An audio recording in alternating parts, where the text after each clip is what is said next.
কুৰাণৰ কলিমা পঢ়ি বিশ্ববিখ্যাত ধৰ্মগুৰুৱে গ্ৰহণ কৰিলে ইছলাম। কুৰাণৰ এটা বাণী পঢ়ি ইছলাম গ্ৰহণৰ সিদ্ধান্ত।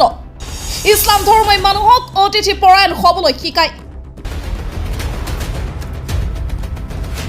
আমেৰিকাৰ শীৰ্ষ পুৰোহিত ফাদাৰ হিলাৰিয়ানে হেগিয়ে ইছলাম ধৰ্ম গ্ৰহণ কৰে। হেগিয়ে ইছলাম ধৰ্ম গ্ৰহণ কৰাৰ পিছত নিজৰ নাম সলনি কৰি আব্দুল লতিফ কৰি লয়।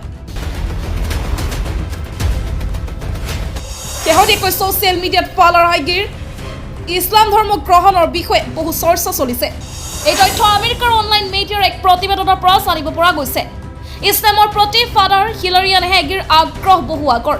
প্ৰায় ২০ বছৰৰ আগতে হেগিয়ে মুছলমান আৰু খ্ৰীষ্টিয়ান পাষ্টৰ হিচাপে সেৱা আগবঢ়াবলৈ আগ্ৰহী হৈ পৰিছিল, কিন্তু তথাপিও তেওঁক ইছলামত মানি লোৱা নাছিল। শেহতীয়াকৈ তেওঁ এটা ব্লগ পোষ্টত ইছলাম ধৰ্ম গ্ৰহণ কৰাটো নিশ্চিত কৰিছে। তেওঁ ইছলাম ধৰ্ম গ্ৰহণ কৰাটো ইছলামলৈ ঘূৰি অহাৰ অনুভৱৰ সৈতে তুলনা কৰি কয়, মোৰ ইছলাম ধৰ্ম গ্ৰহণ মূলতঃ পুনৰ ইছলামলৈ ঘূৰি অহাৰ দৰে, প্ৰায় যেন আকৌ ঘৰলৈ উভতি আহিছোঁ।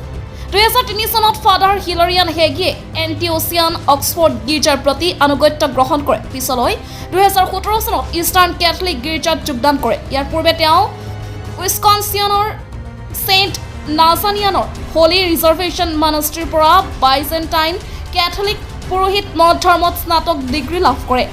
হেগিয়ে তেওঁৰ ব্লগ পোষ্টত পবিত্ৰ কুৰাণৰ এটা আয়াতৰ উদ্ধৃতি দি লিখিছে, যিহেতু জন্মৰ আগতে আমি কেৱল আল্লাহক ইবাদত কৰিছিলোঁ আৰু তেওঁৰ বশৱৰ্তী হৈছিলোঁ, গতিকে এইটো মোৰ বাবে সঁচাকৈ ঘৰলৈ উভতি অহা।